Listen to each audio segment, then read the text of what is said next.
welcome back to another video. Today I have the KiiBOOM Phantom81 Lite in the color white pink with their Mochi switches. It's a 75% layout keyboard with a nice and shiny UV finish, making this one of the most unique feeling keyboards out of the box. But before we get into more details, let's unbox this and see what comes in the box.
So far, I'm really impressed with the outer shell on this keyboard. It has a smooth finish, and the keycaps kind of remind me of the ceramic keycaps that are floating around at the moment.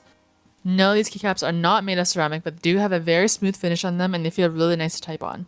They're cherry profile and also coated, which provides the whole board with a sort of cohesiveness. They market this keyboard as a really creamy keyboard out of the box, and they're not wrong about that, because these switches actually sound really good out of the box. Let's talk lighting. On this board, there are a handful of pre-installed effects and colors, but because this keyboard is QMK and VIA capable, then you're able to customize it even further with the software. The brightness is average. It's not the brightest board I've ever seen, and the keycaps are not pass-through, but those are changeable later on if you want pass-through. They did send me their transparent keycaps because I wanted to see how they would look in this keyboard, so near the end of the video, I will be putting them on.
The opening of this keyboard is super easy. After taking off all the switches and using an old gift card, you can pry open the keyboard from the edges. Just a little warning and precaution, but if you are opening this type of board, then I do have to warn you that it isn't the easiest thing to put back together because of the mode switch at the top. But also the mods I did to this board are so small that you might not even need to do them yourself.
So the first mod I'll be doing to this keyboard would be removing all the screws. Removing screws tends to help with sound absorption, and the board tends to be less stiff and stuck together. This mod won't make a drastic change, but I always hear and feel a difference when I do this mod. If you're a long-time viewer, then you probably know that this is one of my favorite mods to do on a keyboard. Mod number 2. This might be extra, but for more of a solid feel, I'm going to loop all the springs in this case, just so it's more finished. Technically, because they shake, it means there's extra room, so to prevent too much shaking, this is my solution. You can use some dielectric grease, but I'll be using lube and I'll shake them really quick in a sandwich bag. You don't really need to be using too much, but I'll be adding a little bit more to the top of the springs just in case.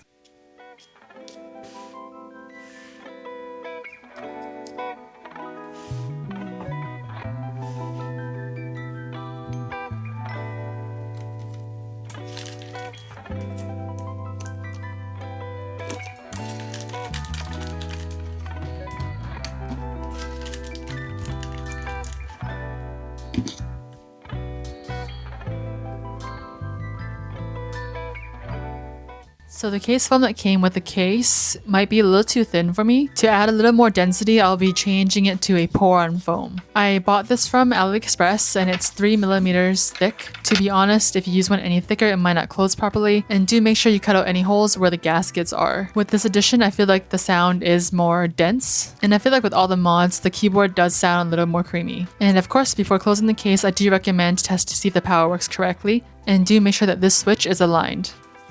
If you find that your spacebar is a little bit hollow sounding, then you can do this hack to make the sound deeper, which brings me to mod number 4, just a little foam under the spacebar. And here is the final sound test.